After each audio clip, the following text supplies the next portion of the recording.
And welcome to the program. You know, we look at news, views, truths from a decidedly biblical perspective to help you understand the times, contend for the faith, become watchmen on the wall. And I'm so glad to welcome back to Understanding the Times Radio today, Pastor Jack Hibbs, Calvary Chapel, Chino Hills, California. Jack has spoken at a couple of my conferences and will be with us again this fall, Saturday, September 29th. A lot is going on in the world, and Pastor Jack says everything is counting down, which sounds a bit like my frequent statement. Everything is falling into place. Nothing is falling apart. He also says God is going to turn things upside down. I hope that's an appropriate tease for you to stick around for the hour. We'll talk about these issues and much, much more. We're going to start with a little bit of a review from last year, and then we're going to look ahead. I'm going to give you contact information as we move along. Pastor Jack, welcome back to Understanding the Times.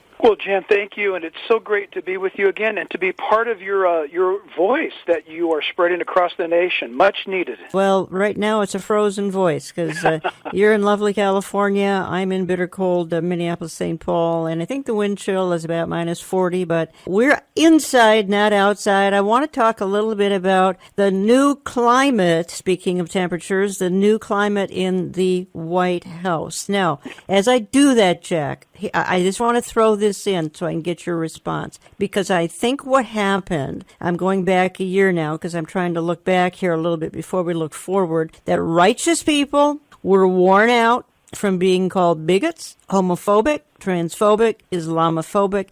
There was no firm voice willing to contend with this narrative. Then the transgender bathrooms came along, and that was the last straw, and many simply turned to a more conservative team in Washington. Am I wrong? You're not wrong at all, Jan. In fact, the data that is being examined still, post-election data after 1 year by the Family Research Council in Washington, D.C., is now showing that there's a much greater majority of evangelicals that turned out to vote than previously expected, and Americans who were not quite involved in the voting process before. You are correct. There's been a pushback. We are grateful for that. And we're seeing a tremendous, as you said, difference of atmosphere and policy in Washington. And I've had the privilege of speaking with and praying with some of those individuals, Jan. And the news coming out of the Pentagon, out of the CIA, out of the White House itself is extremely encouraging. It is, and we can reference that in a bit too.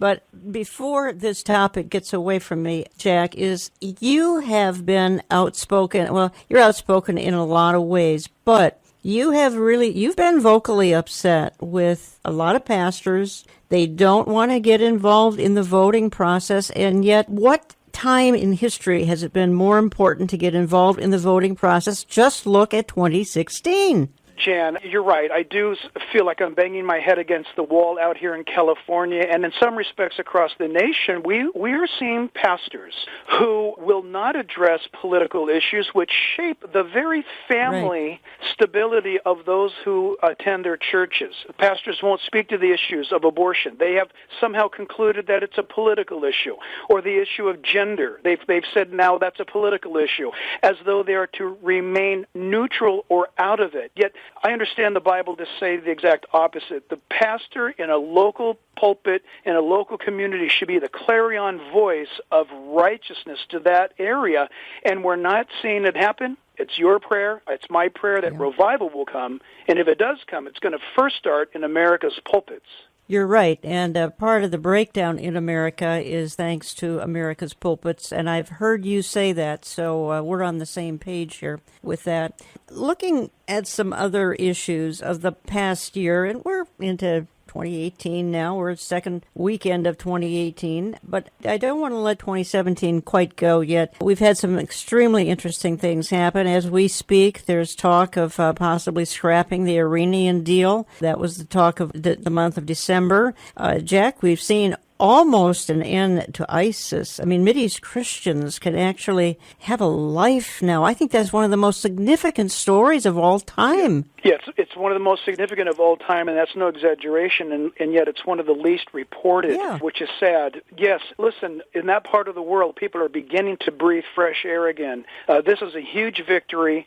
I believe, Jan, it's part of a momentary reprieve, perhaps much like our election, much like this last year of 2017, what's happening with ISIS. There seems to be a little bit of a pause and some good news. You know, Jan, you and I and many of us have been praying that God would hear in mercy our prayers. And maybe this is a break. Maybe this is a pause. But the Middle East, at this moment, though it's sitting as though we're on a powder keg with Iran and other issues, thank God that ISIS is being severely dealt with. And we've got Iran. And I'm going to get into some eschatological issues in just a bit, so I don't want to quite go there yet. But as we speak, and I don't think we quite know where this Iranian uprising is going to be headed, because thanks to Barack Obama, the Iranians got billions of dollars from Barack Obama to further the terrorist agenda. And the people in Iran are begging for freedom, are begging to get rid of this malocracy. I don't know if they're going to be successful or not in the process. So many are being killed or wounded. We need to be praying. And I think another angle, Jack, and I just read it this morning, the untold story of Iran is the number of believers that are coming to faith in Iran. It's astronomical. I don't know how much our listeners are aware of this, Jan, but it's probably second to China. Yes. The amount of converts that are taking place in Iran is literally, you use the word astronomical. It is unbelievable at what's taking place. People are coming to Christ. They can't keep up with it all. They're trying to document it. Islam, Jan, I've said this before to you privately. I'll say it again now publicly. I believe Islam is in its closing chapters. I believe Islam is imploding from within. It has no Bible. It has no promise. It has no God. Islam is nearing its end. And when you've got areas or regimes like Iran imploding from the inside, the amount of people becoming believers, I just believe that is one more profound indicator that the rapture is imminent. When you see that many people in China, in Iran, coming to Christ, something's up. It's going to be big. I don't know exactly what it is. I do hope it's the rapture, but we're going to see something profound in short order. You're listening to Understanding the Times Radio. I'm Jan Markell. I have on the line from sunny California, Pastor Jack Hibbs, Calvary Chapel, Chino Hills, California. You can learn a lot more at reallifewithjackhibbs.org, reallifewithjackhibbs.org. I encourage you to go there, check out the audio and the video. Jack also has a radio ministry across the country, but you can learn all of that and more at reallifewithjackhibbs.org. Let me just cite a few more things that I think are prominent, well, in the past, because we're into the new year now. Jack, Nikki Haley is an absolute breath of fresh air. Did we ever think it could be that fantastic at the United Nations? With her position, the rest of the UN is still totally bankrupt, but not Nikki Haley. Well, it's amazing, too. Not only Nikki Haley, who loves the Lord, Nikki Haley, who is fearless. I've nicknamed Nikki Haley our modern-day Deborah. Yes, she is you have. A warrior princess of an ambassador. But listen, the inspiration that she brings to the world, the inspiration that she's bringing to democracy, to women, is incredibly refreshing. And truth. She's not afraid to speak the truth. She does it kindly and gently, but people know at the UN and around the world that what she says she means. Nikki Haley is one of those remarkable appointments that Trump has put in place. And I tell you what, she continuing to do a great job. And one of the things that you and I share, Jan, is the fact that she loves Israel. Yes. And Israel loves Nikki Haley. Let me just give a short illustration here. It's a minute and a half of Nikki Haley telling off the UN as only she can do. The United States is by far the single largest contributor to the United Nations and its agencies. We do this in part in order to advance our values and our interests. When that happens, our participation in the UN produces great good for the world. Together we feed, clothe, and educate desperate people. We nurture and sustain fragile peace in conflict areas throughout the world. And we hold outlaw regimes accountable. We do this because it represents who we are. It is our American way. But we'll be honest with you. When we make generous contributions to the UN, we also have a legitimate expectation that our goodwill is recognized and respected. When a nation is singled out for attack in this organization, that nation is disrespected. What's more, that nation is asked to pay for the privilege of being disrespected. In the case of the United States, we are asked to pay more than anyone else for that dubious privilege. Unlike in some UN member countries, the United States government is answerable to its people.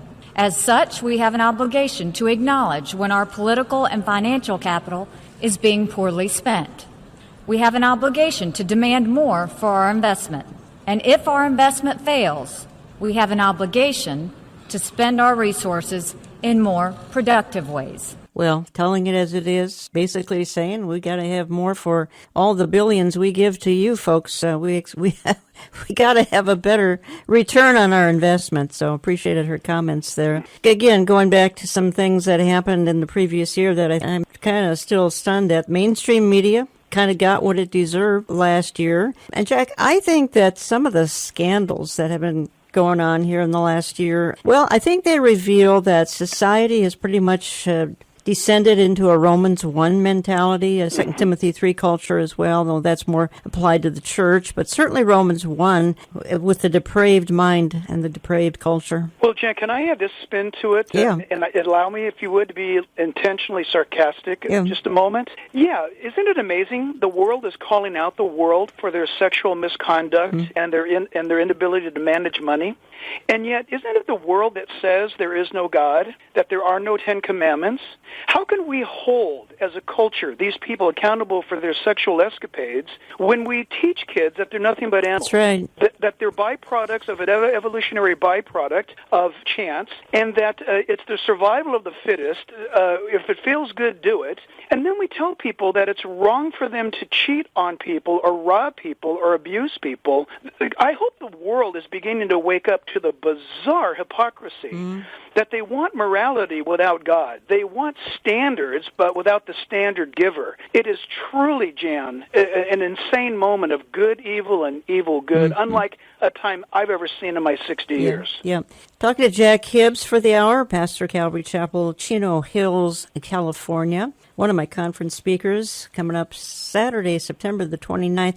Jack, here's what I wrote this couple of paragraphs in a year-end review for my e-newsletter, and I said this. I said, there's even more evidence that only Jesus ruling and reigning from Jerusalem will provide great government. It has become evident that mankind cannot drain a swamp filled with alligators and poisonous snakes. Washington is corrupt to the core because man's heart is desperately wicked. Jeremiah 17:9. Draining the swamp was a great campaign slogan, but 2017 showed us that man first has to have his heart made new. And then I said we can focus on the size of the times, S-I-G-H-S, size of the times, rather than realize they are signs of the times. And again, the pieces of the puzzle continue to fall into place. Nothing's falling apart, it's all falling into place. Yeah, Jan, and just to add to that, I have a little bit of glimmer of hope, and after spending so many years in Washington, I had about given up. But I can tell you and your listeners that for the first time, in fact, we're indebted to Vice President Mike Pence, a born-again believer who loves the Lord, did a little research, Jan, and found out that according to national records, there are more Bible studies and prayer meetings taking place under this administration at this time in various departments of state than at any other time since the founding of our nation, including George Washington's time. This is remarkable. Having heard what you just said, man's heart is the problem. If there is a revival going to happen in America, it's got to be a revival of the heart back to God. And I don't know if that's going to happen or not, but we all have to realize that we're at least a step in the right direction when Bible studies are taking place in our nation's capital or in the White House itself is quite encouraging. Every believer ought to be on their knees more and praying more for God to have His will for our nation. Well, you and Amir Sarfati were on air with me. It was the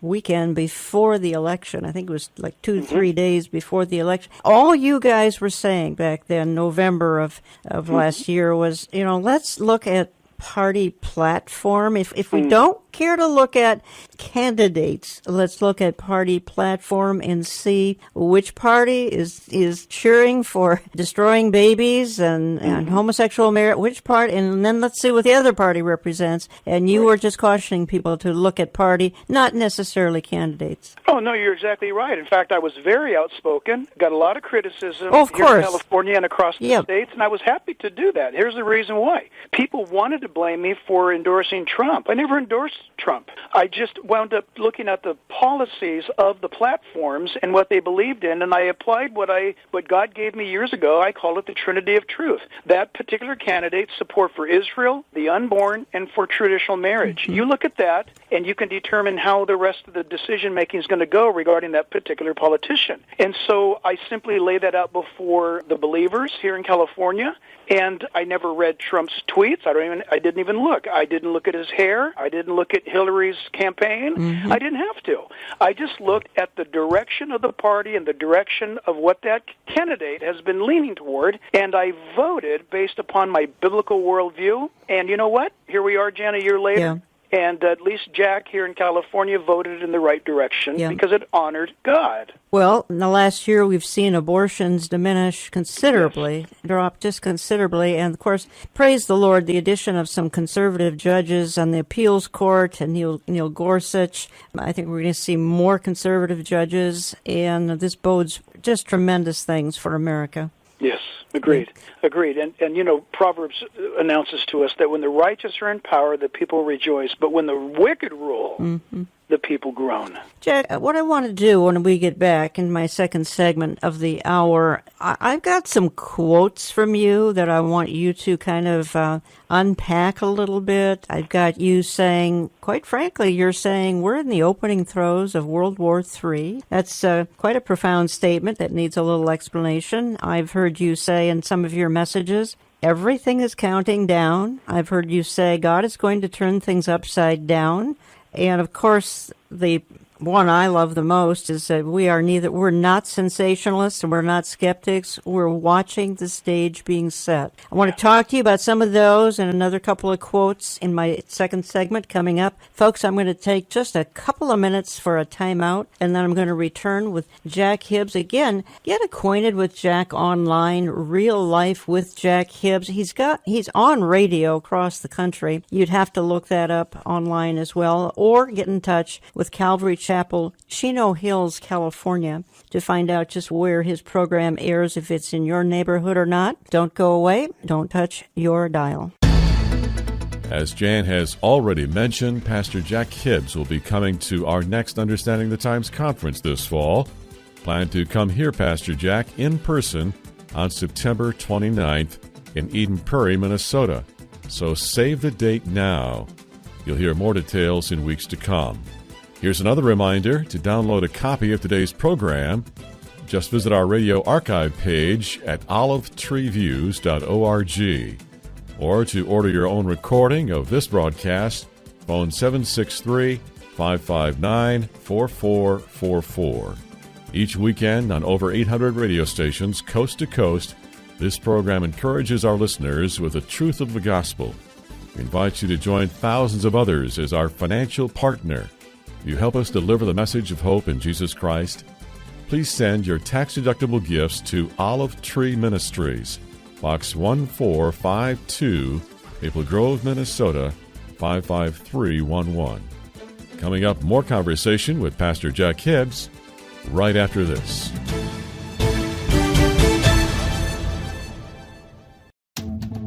Just a heads up here to save the date for Understanding the Times 2018. This year we will gather at Grace Church just outside Minneapolis on Saturday, September 29th, 8:30 a.m. to 5 p.m. Speakers include Amir Sarfati from Israel, Pastor Jack Hibbs from Calvary Chapel, Chino Hills, California, Pastor J.D. Farag, Calvary Chapel, Kaneohe, Hawaii, and Pastor Billy Crone from Sunrise Baptist Church in Las Vegas. They will help you discern the times and make sense of today's chaotic headlines. They will help you see that today's headlines are not harbingers of doom, but rather signs of our redemption. That's Understanding the Times 2018, Saturday, September 29th, near Minneapolis, 8:30 a.m. to 5 p.m. We'll give you updates right here on this program, online at olivetreeviews.org, or through our print and e-newsletter. Save the date and don't be left behind.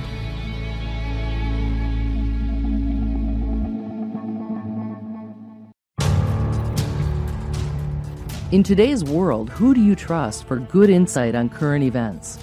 For that matter, who do you trust for good Bible commentary? America is full of fake news and false teaching. That's why we want to offer you an alternative to both. We are Understanding the Times Radio with Jan Markell, and our main objective is to tell you the truth about current events as they relate to a biblical worldview. Join us each week on this station for a source you can trust. And when I look at the world in 1933, 35, 38, the very dynamics, Jan, that were happening then are happening again. The economic issue of global entities, the political destabilization, the rise of dictatorship personalities, the issues of it being something spread across the globe. Of course, back in those days, we had Japan in the deep Pacific and we had Hitler in Europe. What we see right now forming, Jan, is if you were to take the dynamics and put them on an overlay prior to World War II, the tracking is remarkable. On today's Understanding the Times broadcast, Southern California senior pastor Jack Hibbs, founder of Calvary Chapel, Chino Hills. Jack's teachings are heard on many international radio stations in Europe, the Middle East, Africa, Australia, and throughout the Hawaiian Islands. He's best known for his passionate expositional preaching. Let's return now to Pastor Jack and Jan Markell's discussion of the importance of eschatology. Welcome back. Remember, I try to stay in touch with you, my audience, best I can. I do so with both a print and an e-newsletter. You can visit our Facebook page, Jan Markell's Olive Tree Ministries. Follow us on Twitter, Olive Tree Men. And this program is posted to my website, olivetreeviews.org, olivetreeviews.org. Every Saturday, some of you are in and out. You're racing around. You catch only half the program. Get it online, olivetreeviews.org, or become a CD subscriber and get every program sent to you twice a month on CD. You got to call us on that. I am talking for the hour with Pastor Jack Hibbs, and you've heard him before various places, including a couple of my conferences. And we've been talking about some of the highlights and actually a couple of lowlights from 2017. I teased a little bit saying I wanted to pick up on some quotes I made of Jack, because I watch him online. I mean, real life with Jack Hibbs. I watch him online. And Jack, you've said recently, we're in the opening throes of World War III. Now, we got various scenarios. We got North Korea, we got Middle East, we've got Iran, we've got Israel, we've got Russia, we've got turmoil. But what do you mean that we're in the opening throes of World War III? That's a quote from you. Yeah, I do believe that, but I do not say that for sensational sake. Yeah. I say that because I'm an amateur historian. I love history. And when I look at the world in 1933, 35, 38, the very dynamics, Jan, that were happening then are happening again. The economic issue of global entities, the political destabilization, the rise of dictatorship personalities, the issues of it being something spread across the globe. Of course, back in those days, we had Japan in the deep Pacific and we had Hitler in Europe. What we see right now forming, Jan, is if you were to take the dynamics and put them on an overlay prior to World War II, the tracking is remarkable. Okay. And so that's what I mean by that. My statement is based upon historical analysis, and we are ratcheting up the tactics, the threat of two different theaters of war right now. The Middle East, predominantly being provoked by Iran, Persia, and North Korea, and what's happening over there. A simultaneous, and Jan, I believe what I'm saying right now, I personally believe. I have no inside information, but 3 years ago I gave a study, an update on what I believe would happen. Remember, 3 years ago, Obama was the president. Our military had reached a all-time post-World War II deficiency, which currently we're trying to climb out of, that if I were the enemy of America, I would attack before America could get strong again militarily. I believe that those enemies of ours anticipated a Hillary Clinton election that would have bought them more time. Yes. Things changed. And so if you look at that, what happened in the last 14 months, North Korea and Iran have really ratcheted up the intensity of creating war. Why? Because America is tired. America has been at war 15-plus years in the Middle East with Afghanistan and Iraq. And if you're going to do anything to establish the defeat of America or the disablement of America, that's all they have to do is disable us, then Israel is a sitting duck, so they think. And so I just believe that there's going to be a simultaneous move with North Korea and Iran in the respective theaters of war to draw the United States away from defending Israel or to deplete the United States while we are in this current military weakened position. So I do believe that. Well, Iran sort of is look how it's moved into the Middle East in the last year, thanks in part to things Barack Obama did. Barack Obama wanted Iran to be the primary player of the Middle East. That's insane because clearly, and then our funding Iran to take out the little Satan Israel, the big Satan America. Barack Obama funded them to destroy Israel and to destroy America. I mean, it doesn't get any more bizarre than that, Jack. Well, Jan, again, let me be sarcastic. Why would a president give billions of dollars to ever since 1979, Iran has been an enemy of the United States. Why would a president give them billions of dollars? To believe a story that we're going to use this for nuclear power and to help our economy? Well, it did not help their economy. Thus, Jan, at the time of you and I speaking, there's rioting going on in Iran. The people are rising up because they're hungry. And why would an American president do such a thing? It's absolutely either calculated. I don't believe that Barack Obama was dumb. I don't believe that he was stupid. This had to be a calculated decision. We may never know the reason why, but thank God our God knows the reason why, and I believe that the stage is being set. Now, another thing you've said is everything is counting down. So I can throw that quote kind of into what you've just summarized here because it's counting down in the Middle East. It's counting down as far as wars and rumors of wars, certainly escalating. It's counting down as it concerns perhaps the Gog-Magog a little later. We can touch on it now. It doesn't matter. But explain to me what you meant. Everything is counting down. Yeah, listen, this is what I mean. And this is one reporter's opinion, friends. This is my view. But when I read my Bible from Genesis to Revelation, I see everything in my Bible bringing time to a conclusion, bringing human governments to a conclusion, bringing sin and death to a conclusion, bringing all of it to a conclusion.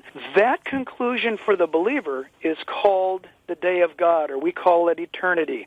It is when, for us as believers, everything begins. But you notice, the Bible writes in advance. It's called eschatology. It's called prophecy. The Bible tells us in advance what is going to happen. So when we look and see these things begin to happen, Jesus, remember, said, don't worry about it when you see these things. I mean, look up, your redemption draws near. But all these things are the beginning of sorrows. The end is not yet, which means there is an end. Everything is counting down. I mean everything. I view my own personal walk as ultimately coming to a point where God is done with me in this world. I have finished my course, and then my real life begins. And that's true among nations. It's true among the environment. It's true among the heavens. It's true among science. Everything is going from a position to a conclusion. You're listening to Understanding the Times Radio. Jan Markell here, talking to Pastor Jack Hibbs, Calvary Chapel, Chino Hills, California. Jack's one of my speakers. Understanding the Times 2018, Saturday, September 29th, along with Amir Sarfati, Pastor Billy Crone, Pastor J.D. Farag from Calvary Chapel, Kaneohe, Hawaii, and Pastor Hibbs will be with me for the day, Saturday, September the 29th. You might want to mark your calendar. Grace Church, Eden Prairie, that's right outside of Minneapolis. Okay, to move on to a couple of other quotes I've heard you say. Again, folks, I follow Jack online, or some of you follow him on radio. Either way, you'll get his messages or his video messages with Real Life with Jack Hibbs. God is going to turn things upside down. What do you mean by that? This is what I mean by that. I believe that God is working in every area of life. Number one, regarding the church, I believe God's at work with His true church. He's purifying her. He's getting her ready to meet Him. And so with that, I mean that God is turning things upside down. Whatever the status quo has been, God is going to be shaking that up. Scripture says that judgment must first begin at the house of the Lord. And I believe God is doing that. That shouldn't scare us. That should prepare us. We need to be hanging on to the Lord, staying in the Word. When you look at the nations, look, Jan, borders, nations, there's a big movement about borderless nations, about a one world. A one world unification, because none of those things work. Hey, that's taking the status quo and turning it on its ear. Regarding economy, the push, look at, Jan, there are cultures, there are nations that are moving to a cashless numerical society right now. That's what I mean by that. We're looking at people who are saying no longer male-female. It's whatever you want. In fact, here in California, on January 1st, you now get to determine on legal documents whatever your gender selection or this is interesting, or option might be. What does that mean? You can pick your gender now in California on a legal document or an option. We don't know what that means yet. What does that dial down to? The fact that everything, in my opinion, is being shaken. And for the believer, what is going to remain is what is of God, and you want to be on that side of the Lord. But the things that this world is promoting are completely being turned on its ear, upside down. Another quote I have from you is, and this probably concerns more of the eschatological topic, Bible prophecy, that we're not sensationalists, nor are we skeptics. We're just watching the stage being set. And we've now just spent about, half an hour or so talking about some of the ways the stage is being set. Many people do get sensationalistic with this topic, and others, of course, we've got incredible scoffing and mocking and the church silent. So we're trying not to be either one of those categories, but we are watching the stage being set. That's why I think it's very important how we position our statements. For example, when the Bible says something clearly, we need to state that clearly and with boldness, unwavering. When we see things, for example, that are beginning to indicate, I would say, stage setting, increase in earthquakes and greater earthquakes. It doesn't mean the end of the world's tomorrow. It means that the Bible says, in the last days there's going to be an increase in earthquakes. It's stage setting. What we want to be careful about is being of the group, for example, that says, I had this dream last week, and then I opened my Bible, and this was the verse, and so the rapture is going to be next Tuesday at 2 o'clock, or this is what's going to happen, the world's going to end on such and such a day. Listen, Jan, that breeds mockers. That breeds scoffers. What we want to do, and I'm so grateful, Jan, to you, and on behalf of a nation of believers, we're grateful for you, Jan, because you have all these years rightly done that. We want to talk about the Scripture. We want to say what is happening biblically and what could happen biblically, and we want to say things like, this could be the setting up of. But for us to say, this is it tomorrow at 2 o'clock, we go from being reasonable and believable to sensational, and nobody wants to hear that anymore, and I'm actually glad for that. We want to be accurate. God is accurate. God is not sensational. And at the same time, we want to be skeptics. We don't want to throw everything out because somebody said that God would come back in 1988, so I'm not going to read Bible prophet. That would be very unfortunate. We want to be biblically based in a biblical worldview, and we want to remember that 27+ % of the Bible is eschatological for a reason. Pastor Jack, we've kind of gone through this. I'm going back to 2017 now, and we have kind of looked at 2017 off and on here throughout the hour, but we had a little bit of a repeat of this. Last time you were on air with me, and it would have been several months ago now, and we discussed the September 23rd phenomenon, and look, I don't want to raise that issue again in any kind of a controversial way. I know some believers that felt that September 23rd was going to be a milestone for the world and the church, and they're very well-meaning, they're sincere, but again, Jack, that kind of predicting, again, caused some skeptics, and I think that's the point you're making. That's exactly the point. Exactly the point. In fact, Jan, from those issues, I launched an online TV called Happening Now. Yep. And we're going to continue those. I did 3 months of those, one Wednesday a month, and I let the people vote on should we continue this. My purpose for bringing it to the audience was to answer these skepticisms or these sensationalisms with doctrine, and then reviewing world events in light of doctrine, and then a Q&A period. Mm-hmm. Jan, it resulted in such a tremendous global and national response online that we're going to bring those up again in January. And why? People were writing us from around the globe saying, thank you for letting us know this logically, biblically, sensibly. It gives me calm and excitement about looking at the Word of God. That's our motive. So we want to be careful, but we want to be prophetic, and we can be successful in that as long as we stay biblical. Now, can folks access Happening Now at Real Life with Jack Hibbs, or do they just go to YouTube?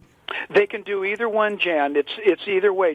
You can put Happening Now, Jack Hibbs, and it will pop up all over the web, and we're grateful for the response. Okay, great. And then I think the last quote, and then we'll head in the closing segment. I want to head into some eschatological Bible prophecy thoughts for the new year. And the last quote is, I love it, stop thinking this life is all we have. The end is just the beginning. We are about to enter eternity when we really live. Mm-hmm. So many are clinging to this earth, Jack. I'll never understand it, but they do. Jan, listen, that I can actually hear myself again as you just read that. Listen, I live just down the road from some of the world's most famous amusement parks, Disneyland being one of them. And, sometimes you see Christians more excited to go to Disneyland than to go to church. There's so much here in Southern California. Jen, while you're freezing, we went to the beach on New Year's Day. Really? It's amazing. Okay, it's amazing. Here's the deal. As amazing as it is, this ain't our home. We're going to go home to Jesus, and we need to remember something. This world is at odds with God. Mm. This world hates our God. This world hates us. This world would kill us if it has a chance to do so. And that we are not bedding down, as it were, or building our mansions here on earth. We are passing through, and what we do for Jesus is the only thing that is going to translate into that heavenly economy. It won't be dollars, and it won't be gold, and it's not going to be silver. Everything that we do for the kingdom's sake will be translated, exchanged into a heavenly economy when we stand before the Lord. And so we need to remember that no matter what goes on. Look, the stock market's at an all-time high right now, and people are clicking their heels. Yep. Hey, you know what? Tomorrow it could be all gone. But what we do for Jesus will last forever. Well, I want to transition when we get into our last segment, and here's a couple of areas I'd like us to hit on, Jack, and my next segment is a little bit shorter, but I just read in Times of Israel this morning, as a matter of fact, that folks in Israel are wondering if the ultimate deal is going to be made by Donald Trump in 2018, assuming that would be a deal in the Middle East of some kind.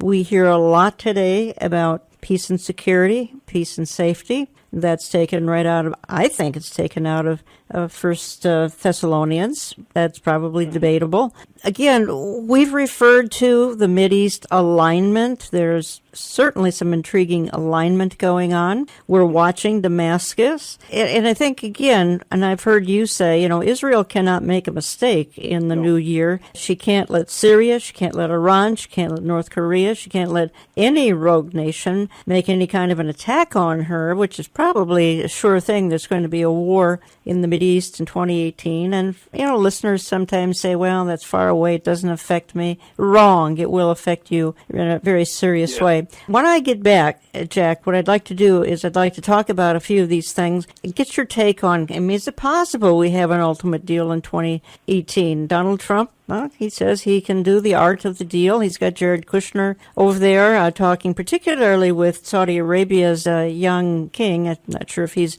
number one in chief yet, but he's going to be. And they, I'm told, have a tremendous relationship, which in itself is intriguing. I'm coming back in just a couple of minutes. Don't go away. You can listen to more from Pastor Jack Hibbs on his program, Real Life with Jack Hibbs. It's available on many stations across America. Check your local listings for time and station. Or for more information, Google Real Life with Jack Hibbs to visit the program's website. We like to stay in touch with you through the week. We do that through our website, olivetreeviews.org. There you can listen to past programs. There you can sign up for our newsletters, our e-news alerts, or our daily news headlines. It's all found at olivetreeviews.org. We'd welcome your financial partnership. We'd welcome your tax-deductible gifts addressed to Olive Tree Ministries, Box 1452, Maple Grove, Minnesota, 55311, or call 763-559-4444. In just a moment, Jan returns with Pastor Jack. Please stay with us. Thank you for being a part of the Understanding the Times radio family. I hear from many of you who long to hear the truth. Some of you do not have a home church, and others of you have lost friends and family because of your love of the truth. That's what this program tries to give out each week on almost 830 radio stations. Additionally, we had almost 2.5 million electronic downloads from our podcasting audience in 2017. You made that possible, and please consider doing the same in the new year. You can click and make a tax-deductible online donation at olivetreeviews.org or call us business hours 763-559-4444, 763-559-4444. You can always send a tax-deductible check to Olive Tree Ministries, Box 1452, Maple Grove, Minnesota 55311. Box 1452, Maple Grove, Minnesota 55311. If you do, we'll visit your home regularly in the new year, and we'll await his return together. This is Jan Markell, and our mission as a ministry calls believers to think beyond the news, to see how the truth is being dismissed and rejected. Today, when many broadcasters are talking about safety, we are talking about the loss of truth. Thanks for joining me here on this radio station. Teaching Bible prophecy would be one of the greatest things that a church could do to its congregants because, one, it gives them the hope of Christ's soon coming. Secondly, it motivates them to get the job done. That is, to get out there and tell their friends and their family and their coworkers that Jesus Christ is coming. And then thirdly, it brings people great confidence in knowing that God's word never fails. It will never fail because what God has said in the past has been confirmed by his prophetic fulfillment. Study Bible prophecy and get excited about the future. Understanding the Times continues with Jan Markell and today's radio guest, Pastor Jack Hibbs. Not far from where we are gathered today, President Harry Truman spoke at the signing of the North Atlantic Treaty. In the nearly 7 decades since Harry Truman spoke those words, the NATO alliance has been the bulwark of international peace and security. And I believe that under your leadership, this change in our region creates an unprecedented opportunity to strengthen security and advance peace. Let us seize this moment together. Let us bolster security. Let us seek new avenues of peace. A statement by South Korean President Moon Jae-in Wednesday referred to President Donald Trump's denunciation of North Korean behavior as portraying a firm and specific stance on the key issues regarding keeping peace and safety. In this half hour, some news affecting our continent. The African Union must work hard and be united in ending conflict. It also has to continue its efforts towards sustainable development, peace and security. With today's action, I reaffirm my administration's long-standing commitment to a future of peace and security for the region. Well, that sounds like they're coming right out of the Bible. There's certainly a Bible verse, 1 Thessalonians, talking about when they say peace and safety, peace and security.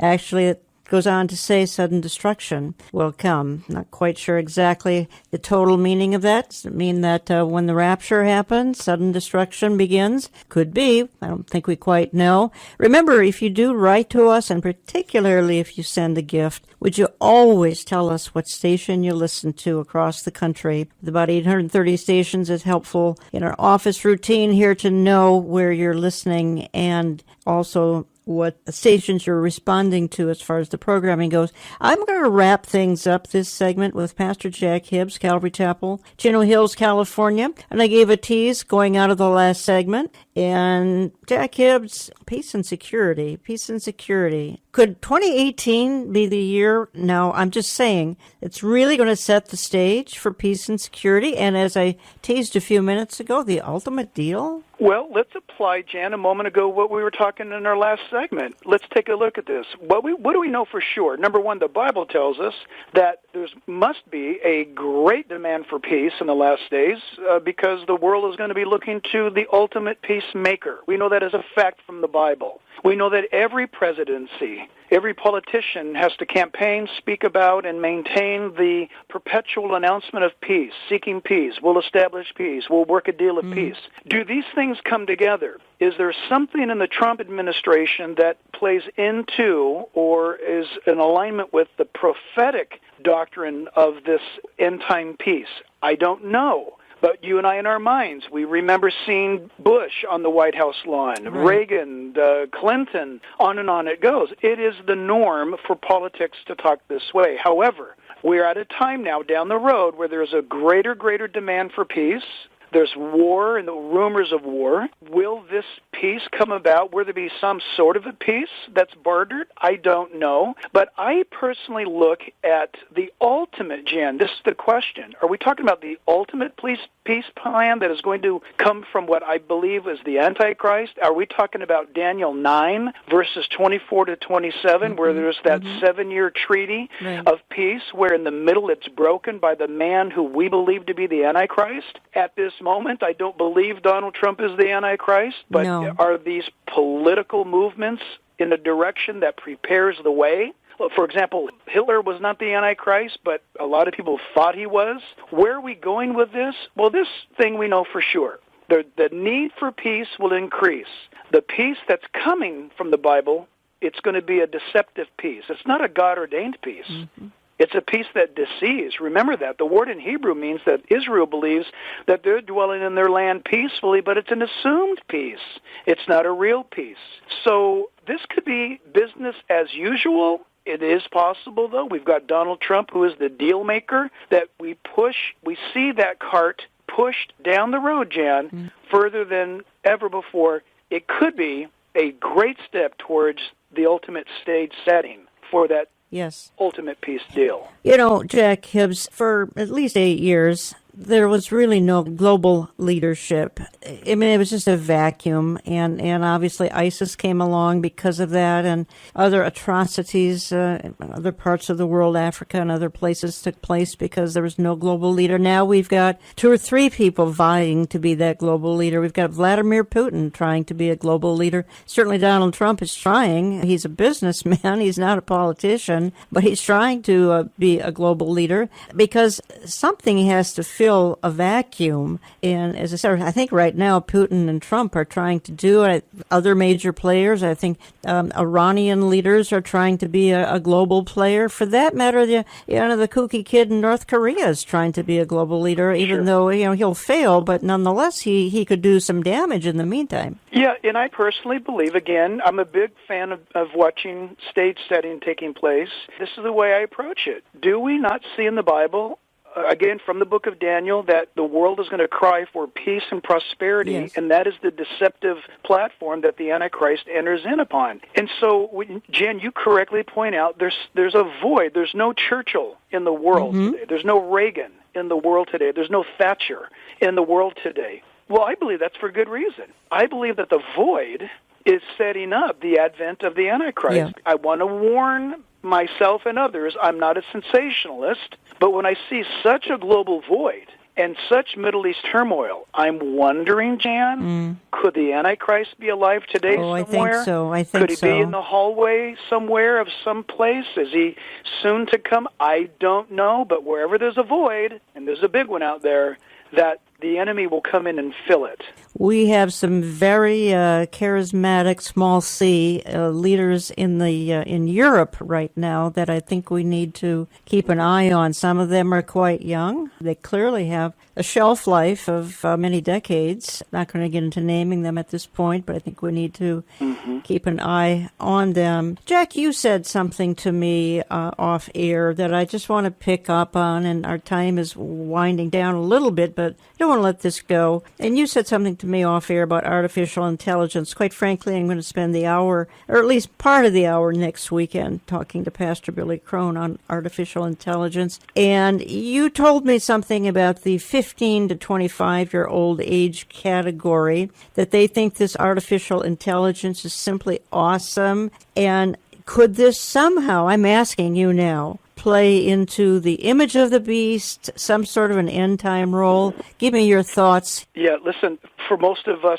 listening to this program right now, we're not going to get this, and you need to talk to some young people. This artificial intelligence, you got to understand that for decades we've been preparing young people to sit in front of their screens. We babysit them now with screens. We go out to dinner, they're looking at a screen. We're driving down the road, they're looking at a screen. To them, in their psyche, in their brain function, this is their reality. And now we come along, and now we have the advent of artificial intelligence to the point where the most famous woman in Saudi Arabia, her name's Sophie, is not a woman. She is a robot. She's the most famous woman in Saudi Arabia. Sophie's her name. She's a robot. AI in creation. We've got people now, you can put on socks, electronically motivated socks, hands, goggles, headgear, bodysuits.